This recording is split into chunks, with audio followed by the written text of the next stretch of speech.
তাদেরকে হারানো কতটা তৃপ্তিদায়ক? দ্বন্দ্ব হিসেবে দেখি নাই, আমরা আসলে অ্যাগেনিস্ট টিম হিসেবে খেলছি। হিসাব করলে সবাই আমরা ভাই ব্রাদার, বাট টিম হিসাবে অ্যাগেনিস্ট টিম হিসাবে খেলছি, ওইভাবে কোনো দ্বন্দ্ব হিসাবে খেলি। বোনাস আশা করেন? বোনাস টিম থেকে দিলে ইনশাল্লাহ। দ্রুততম 50-র পর যেই ভয়ঙ্কর তাণ্ডব দেখিয়েছেন, ম্যাচেও আপনি যেভাবে স্টেট ড্রাইভ করে 50 করলেন, কতটা খুশি এই টুর্নামেন্ট? আজকে স্টেট ড্রাইভ করে 50 করি তাহলে আচ্ছা, ভালো লাগতেছে। টুর্নামেন্ট একটা ভালো শেষ হয়েছে।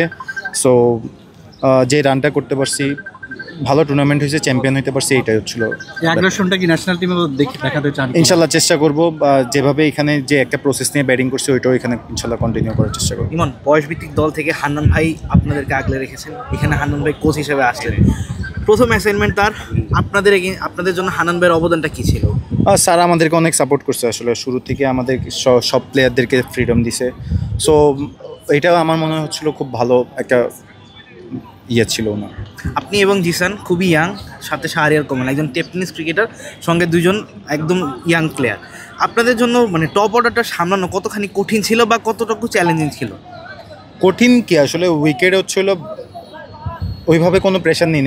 সিচুয়েশন ফার্স্টে গিয়ে উইকেট অ্যাসেস করা, এই জিনিসটা হচ্ছিলো আসলে ব্যাপার। যে যত তাড়াতাড়ি অ্যাসেস করতে পারছি ওইভাবে খেলার চেষ্টা করছি। সো যত তাড়াতাড়ি অ্যাসেস করছি ওই দিন ওইভাবে ইজি হয়ে গেছে।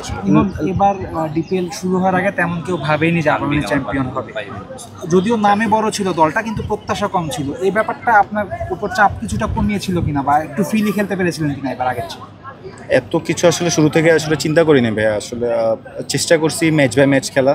সো আমাদের শুরু থেকেই ফার্স্ট ম্যাচটা আমরা হারছি, এরপর থেকে একটা জিততেছিলাম, ক্লোজে আসতেছিলাম। সো আমাদের ম্যাচ বাই ম্যাচ আসলে চিন্তা ছিল।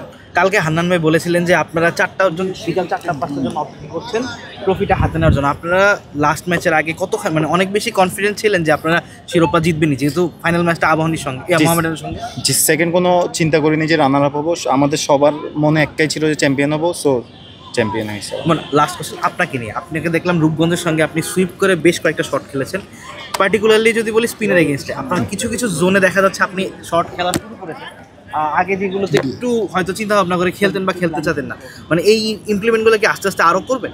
সো অবশ্যই হ্যাঁ, যত উপরে যাচ্ছি টাফ সিচুয়েশন ফেস করতেছি। সো নিজেকে ওই পর্যায়ে ব্যালেন্স করতে অবশ্যই অনেক কিছু চেষ্টা করতে হবে।